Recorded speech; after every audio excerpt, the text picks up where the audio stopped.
DYFI BJP പ്രവർത്തകർ ഉയർത്തിയ കടുത്ത പ്രതിഷേധത്തിനിടെ കോൺഗ്രസ്, മുസ്ലിം ലീഗ്, യൂത്ത് ലീഗ് പ്രവർത്തകരുടെ സംരക്ഷണത്തിൽ രാഹുൽ മാങ്കൂട്ടത്തിൽ എം.എൽ.എ ഔദ്യോഗിക പരിപാടിയിൽ പങ്കെടുത്തു. യു.ഡി.എഫ് ഭരിക്കുന്ന പിരിയാരി പഞ്ചായത്തിൽ എം.എൽ.എ ഫണ്ട് ഉപയോഗിച്ച് കോൺക്രീറ്റ് ചെയ്ത പൂഴിക്കുന്നം റോഡാണ് രാഹുൽ ഉദ്ഘാടനം ചെയ്തത്. ലൈംഗികാരോപണം ഉയർന്ന ശേഷം രാഹുൽ പാലക്കാട്ട് പങ്കെടുക്കുന്ന 4ാമത്തെ ഔദ്യോഗിക പരിപാടിയാണിത്. എം.എൽ.എ എന്ന നിലയിൽ പൊതുപരിപാടികളിൽ പങ്കെടുക്കാൻ അനുവദിക്കില്ലെന്ന് ബി.ജെ.പി പ്രഖ്യാപിച്ചിരുന്നു.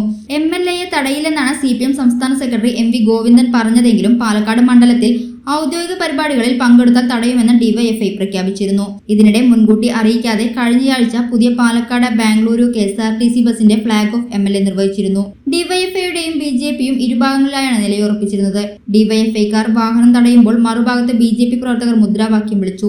വാഹനം തടഞ്ഞതോടെ പ്രവർത്തകർക്കൊപ്പം നടന്നാണ് രാഹുൽ ഉദ്ഘാടന സ്ഥലത്തെത്തിയത്. പ്രതിഷേധത്തിനിടെ ഡിവൈഎഫ്ഐക്കാർ പലവട്ടം എം.എൽ.എയുടെ വാഹനത്തിൽ കൈകൊണ്ടാഞ്ഞടിച്ചു. ചിലർ വാഹനത്തിന്റെ വശത്ത് പിടിച്ചു കയറി കൊടി വീശി. വാഹനത്തിന് നേരിയ കേടുപാടുകൾ സംഭവിച്ചിട്ടുണ്ട്. പോലീസിൽ പരാതി നൽകിയതായി എം.എൽ.എ അറിയിച്ചു.